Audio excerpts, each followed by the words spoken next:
Hey guys, in this video we're going to be checking out this triple diversity receiver. It's called the FXT FX888R. So you can see here at the top it's got 3 antennas, so it's got 3 individual receivers. Each receiver can receive up to 48 channels and it's 6 bands. It's very simple to operate. There's actually no DVR on here, but I've actually added a DVR myself. This is why I have a giant mess of wires and cables and batteries here. I'm using the Pro DVR here to capture the footage, but you can just send the output to your Fat Shark goggles if you just want to use it as a ground station. And it does have a tripod mount on the bottom if you want to set up a bigger tripod. I'm just doing a small tripod here. It has 3 outputs for each individual receiver if you want to look at each individual channel or each individual receiver separately. However, this output here is for the diversity output, so you get all 3 coming out of this one AV output here, and that goes to my DVR. It obviously can go to your Fat Shark goggles or any goggles you want to use. The voltage range or power on this is going to be 2 to 6S LiPo or 7 to 28 volts, and comes with this cable that I have connected to an XD60 to JST adapter that goes to this 2S battery here, and then I have this 1S battery that powers on the DVR. There's an on-off switch here on the side.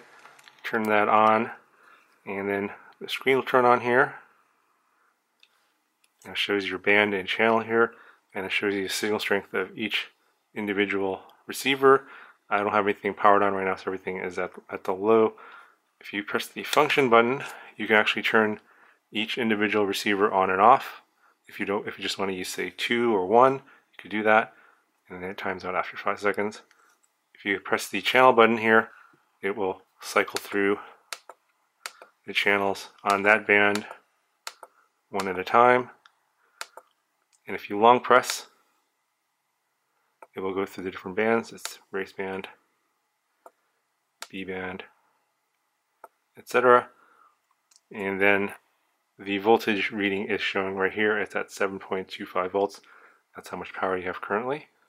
So I've been testing this out with these antennas here, and I've been setting it up in a way where I have one patch antenna pointing in this direction and another patch antenna pointing off in this direction, and then the center one is just my circular polarized for nearby flying.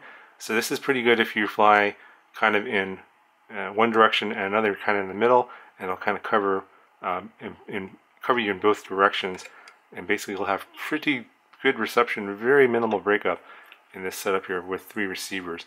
And so what I'm going to do is I'll show you a flight where I recorded with my diversity goggles on my Fat Shark goggles. Is the diversity receiver, the RX5808, and then that has 2 omnidirectional antennas, and then this one in this setup here where I have 3 antennas, and you can see kind of the difference between the 2. I think where you're going to see the most benefit is where you fly off in both directions at a greater distance than I did, because the patch antennas will penetrate trees and go further than omnidirectional.